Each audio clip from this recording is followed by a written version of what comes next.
Good Sunday morning to you. Hey, surprise, surprise, surprise. How you doing today? Welcome to a Sunday edition of Instant Coffee with Jan. Hey, how you doing this morning? I'm hopeful that you're having a nice leisurely Sunday morning. Hopefully, maybe in a little bit of a wild brunch. I'll be right back after an intro.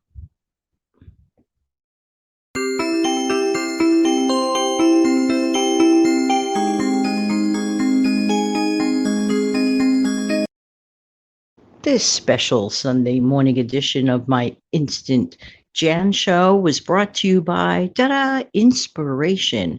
I just got through my breakfast, but I'm sitting here now, honestly, at my second cup of coffee, which is actually sometimes even better than the first cup. So let me grab a sip. I was inspired by my breakfast. Hang on. So, you know what I made today? I made the simplest thing in the world. And to me, it never ceases to amaze me about certain things. Okay. I had a whole bunch of English muffins because I had purchased them last week. And I said, you know what? I just want to toast them up in my air fryer. So I opened up one because that's all I wanted. And I just toasted up. And by the way, you can toast things in your air fryer, just for those who don't know and not familiar. So I toasted up my English muffin. I said, you know what? I'm just going to fry me an egg and I'm going to put it on. And this is literally what I did. In a matter of like 6 minutes from start to finish, while the muffin was toasting up, I said, I'm going to just simply make a couple of sunny side up eggs, but I actually end up always making them over easy. It starts off as a sunny side up egg. Don't get me wrong. So I says, all right, I'll put two in there, put my nonstick in there, try to keep the calories lower. I'll put a pinch of salt. It's the funniest thing. When I eat scrambled eggs, I don't need to add a dash of salt. But if I eat like sunny side up or eggs over easy, for some reason or another, I just need a pinch of salt. Oh, well, so be it. So I'm like frying them. And as the English muffins are toasting, I'm standing there rather, thinking to myself, why do people spend a ton of money on a similar item? Now, don't get me wrong. I understand that, like, the convenience factor, and there are times in life you absolutely have to make that road stop and pick up a few of those things. But on a regular, normal day, it baffles me, because for pennies on the dollar, I had the option if I wanted to throw a slice of cheddar cheese on the whole thing and do like one of those muffins that people pay whatever they pay for.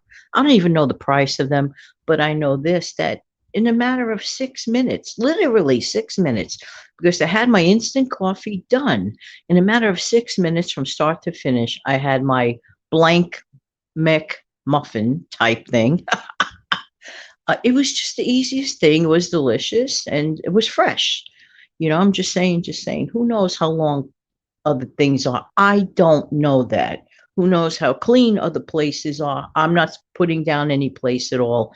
We just don't know in life in general. But I do know what I do, and I do know how fresh my eggs are, and I do know how long ago I bought my muffins. Like recently, this is just an example. These are like simple, no fail ways to keep your money, especially if you have a bunch of people.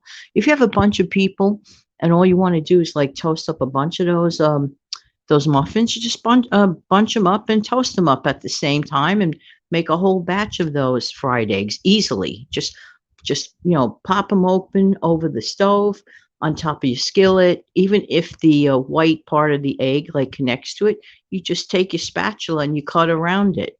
You just cut around this. You don't have to be, it doesn't have to be like a perfect work of art, but I could tell you sometimes the homemade stuff ends up looking like a work of art. I should have snapped a picture. Actually, I did have an older picture of one I made a while back, and that's on the thumbnail.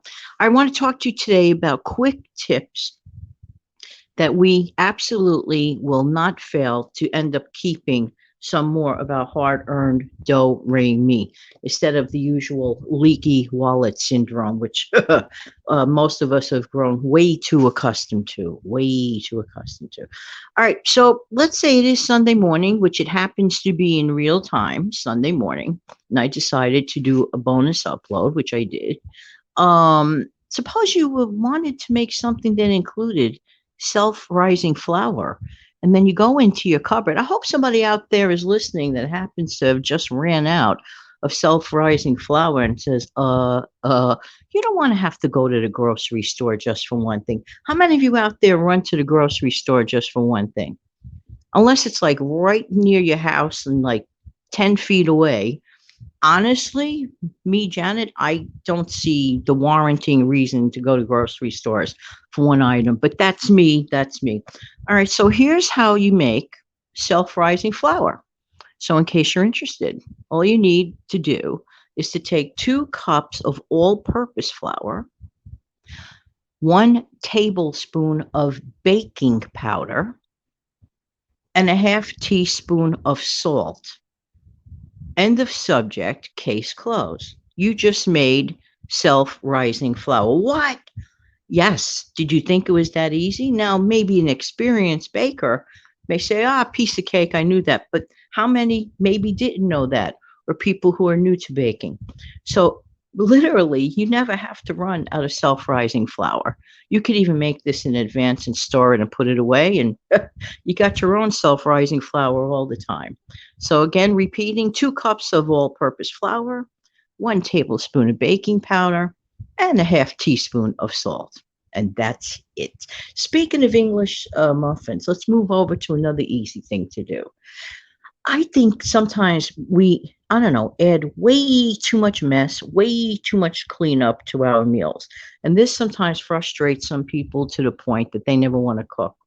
Really, not me, of course, but a lot of people are like, no, it takes so, what a mess.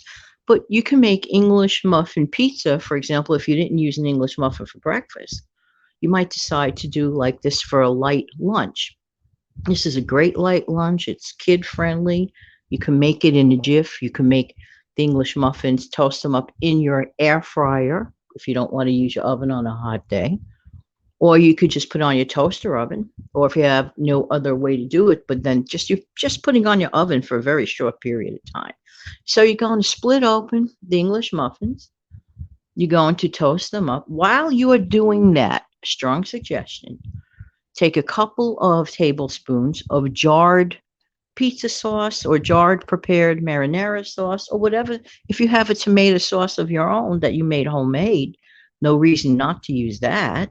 So what you could do, you could optionally just leave it in a saucepan and heat that up.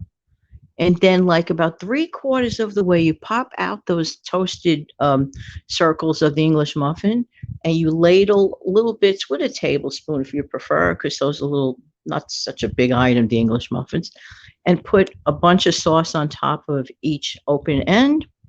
Not too much sauce, because actually real pizza does not contain a lot of sauce.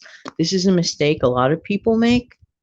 So sometimes you could even just put like a couple of tablespoons of that sauce in your nuke microwave and microwave it a minute or so to heat it up, or just omit the heating up step altogether. You could do that as well. The reason why I mention the heating up is because it helps the mozzarella cheese that you're going to add. So then, of course, you eyeball it and you take some pre-shredded mozzarella cheese, throw it over. And if you want to drain some canned mushroom, you could put a few mushrooms on top of that or leave it just as is. Here's the savings part. Take your baking tray. There's no reason for a mess at all whatsoever. And just line it either with the parchment paper or with aluminum foil. Most of the time I use aluminum foil, to be honest with you. I'm just saying it straight, just saying it plain. You can use your aluminum foil. And then everything is done. So even if there's a little spill on it, big deal. Doesn't matter. You're putting it over the aluminum foil. So right off the bat, no mess. Got a couple of paper plates? Fine. You could just put them even on just a paper napkin and just eat it that way. You have zero, zero cleanup for a song. Next, All right, frothy coffee. Now, the frothy coffee, I had created a short version of how to make this on one of those, short versions of doing this on this platform. But I'm just going to happen to mention it right now. If you don't have to spend an arm and a leg to make a frothy coffee, you could do it at home. You could even use instant, just make your coffee, prepare it, don't put anything else in it. You do instant or your regular brewed coffee, nice and hot.